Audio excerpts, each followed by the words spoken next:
para pigilan ang impeachment trial ni Vice President Sara Duterte. Pagdidiin niya, mandato ito sa kanila ng saligang batas at kailangan nilang gawin. Nakatutok si Mav Gonzalez. Alam nyo, I like the tone of Cayetano dito. Matapos pagdebatihan sa plenaryo kahapon, wala pang napagkakasunduan ang mga senador sa issue ng impeachment ni Vice President Sara Duterte. Sabi ni Senate President Chis Escudero, walang pinagbotohan kahapon dahil wala namang nagmosyon para magbotohan. Napag-usapan na rin kasi nilang sa June 11 na tatalakayin ang impeachment. Puro manifestation yung ginawa kahapon. Para may gumalaw, may dapat mag-move. Hindi ba? Tama din naman doon si Escudero eh. Wala po kasing nag-move. Yun nga yung nakakayamot nung adose kay Tolentino, kay Coco Pimentel. Walang nag-move. Yun ang cue, meron ng cue. Kasi sinasabi ni Cheese, walang nag-move, walang nag-motion. Dapat merong nag-motion eh. Importante yung motion. Tapos doon po sila mag-aaway-away, magdidebatehan. Aanhin mo yung gano'ng ka-importante yung mga panukalang batas na sabi nga nung isa kanina para sa aso't pusa. Di ba? Ang tagal-tagal na nung mga panukala na yan eh.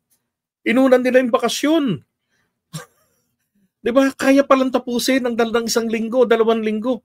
Bakit hindi ginawa agad? Bakit hindi naghiling sa Pangulo na magpatawag ng special session? Di ba? Bagkus siniguro niya na na merong tawag dito, siniguro niya na pagdating ng pag-resume ng Senado ng June 2 ay haharapin na nila yung sa impeachment. Tapos bigla-bigla na lamang niyang binago. 'Di ba? Wala po at sabi nga ni Tolentino, walang naganap na meeting diyan o walang naganap na caucus diyan. Yung mga nangyayari po, yung mga schedule na yan, lahat po ginagawa lang nito ni Chis Escudero. Kaya yan, maliwanag yan na pagpapabaya ng mga senador sa kanilang tungkulin. Diba? Kinukonsente nila si Chis, sinahayaan nila. Maliwanag rin yan na mayroong pang abuso sa kapangyarihan si Chis. Kasi, the Senate as a whole, diba? Ang Senate President, hindi po ito ang nagdidesisyon ng buhay ng Senado. Ito po ay presiding officer sa kanila. Tagapanguna sa pagganap ng trabaho. Hindi po tagapanguna o tagapagtakda ng kinabukasan o buhay ng Senado. Na siyang ginagawa ngayon ito ni Chis Escudero. Ang problema, wala rin naman. Totoo naman, wala naman talagang nag-motion eh. Nagpabaya rin yung iba eh. Kung may magmomoson, pagbobotohan yan. Pag nag-object, pagbobotohan yan. Pag may nagmoson, walang nag-object, deferituloy yun. Ang maaaring pagdesisyonan ng kasalukuyang Senado kung aagahan ang pagtalakay sa impeachment proceedings laban kay Vice President Sara Duterte o hindi kaya ay ibasura na ito. Nagbabala si Senador Alan Peter Cayetano sa paggamit ng botohan para pigilan ng proseso ng impeachment. Kung kailangan mo pang pagbotohan yung pag-convict Senate impeachment. Ito gaano ka risky naman yung pagbobotohan. Constitutional mind ng Senate. Kung na simple majority. Pagka constitutional man, gagawin nila. Okay. Ano ibig sabihin ni Alan doon? Kapag constitutional mandate, gagawin mo lang. Ibig sabihin, hindi mo na kailangan pa ng magboto-botohan kayo. Diba na gagawin ba natin ito? Hindi. Mandato na yan, utos na ng Korte Suprema. Ay ng constitution natin forthwith, agad-agad, without no delay. Hindi ba't yung pangangampanya ng mga senador, dinahilan niya ni Chis Escudero way back February, sa halos araw-araw niyang pagla-livestream, pagja-justify ng kanyang aksyon. Alam pala niyang magkakampanyahan, di niya trinabaho ng agad-agad. Di ba? Di niya minadali. Having said that, di ba kasi yung implementing it, applying it, 24, parating may botohan niya. But if may botohan, doesn't make it happen. So, can it be overturned by a simple majority vote from the Senate of the Senate, yung constitutional mandate? Hindi dapat. Isa pang nakabimbing tanong kung pwedeng tumawid sa 20th Congress ang impeachment ng bise. May mga senador na nagsasabing hindi, gaya ni Senador Bato de la Rosa, kilalang kaalyado ng mga Asa ka Duterte. pa. Madugo na debate yan. Kung pwede bang tumawid. Madugong debate, bakit may ilalaban ka sa debate? If you want to ask me, my own personal thought on this, based on my readings, based on my research, I am more inclined to believe na hindi na pwedeng tumawid sa next Congress. Sabi ni Senate Minority Leader Coco Pimentel, pwede itong iakyat sa Korte Suprema pero hindi ngayon dahil premature pa. Wala rin daw kasiguraduhan na papatulan ng Korte Suprema ang issue dahil usaping politika ang malaking bahagi nito. Ito yung sinasabi ko eh. 'Di ba? Alam naman ninyo na walang kwenta yan, hindi yan pakikialaman ng Korte Suprema. Kasi walang question sa batas eh. Ang kino-question dito yung mga integridad ninyong mga walang hiya kayo. 'Di ba?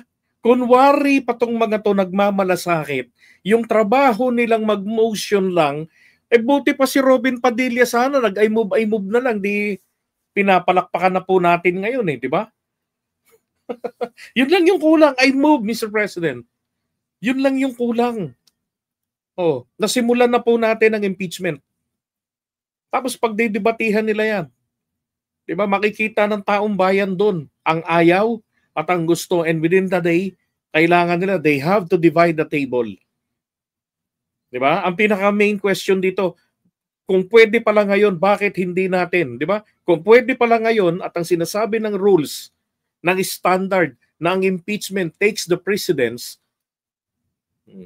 di, gawin na natin ngayon. Tsaka na yung mga legislative matters na yan.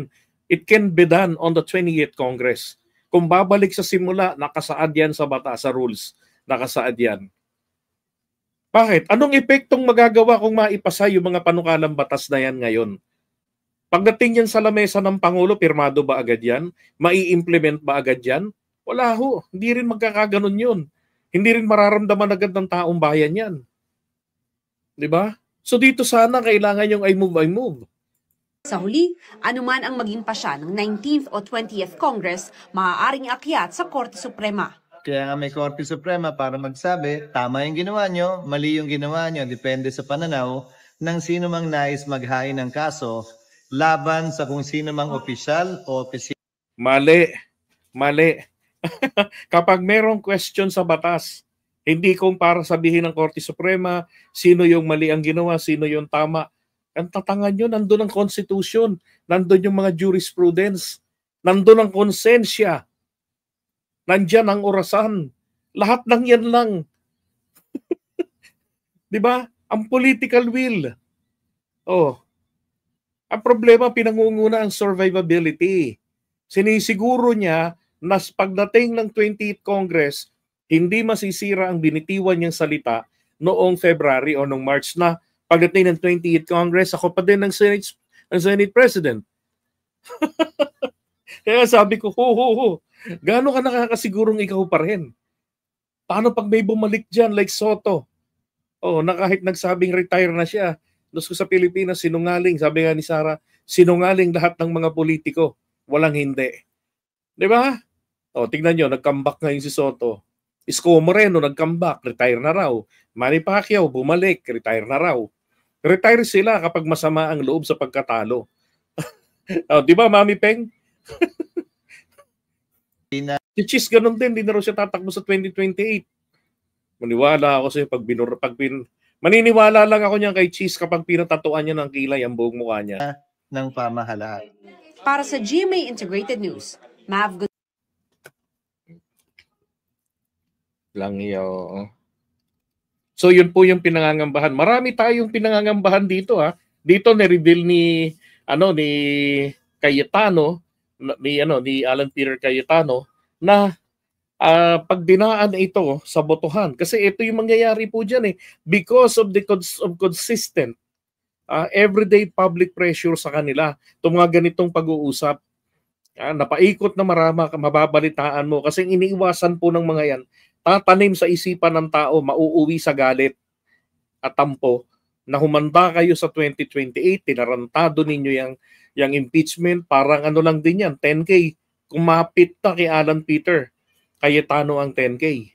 Pagdating ng 2028, sisingilin ng botante si Alan Peter dyan sa 10K na yan. Ganon din yung 2,000 libreng kuryente ni Marcoleta. Bumaon na rin yan sa isip ng tao.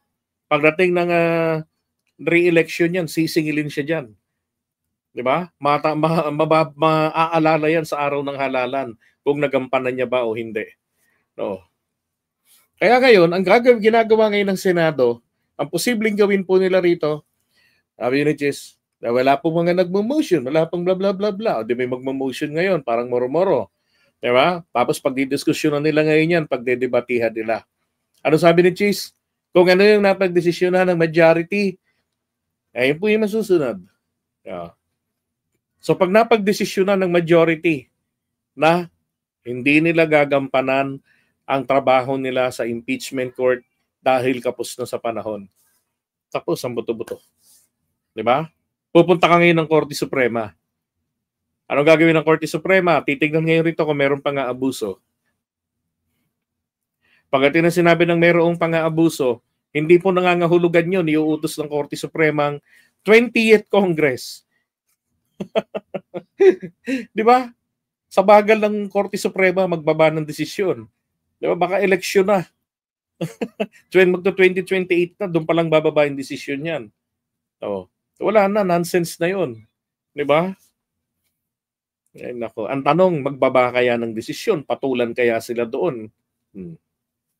Kaya yan ang risk na sinasabi ni Alan na dapat hindi ito maidaan sa botohan dahil titignan yung sa majority. Ang dapat dito, kasi ang stand po ni Alan ay hindi tamang mag-dismiss outright ng impeachment na ang reason lamang ay kinakapos kami ng oras.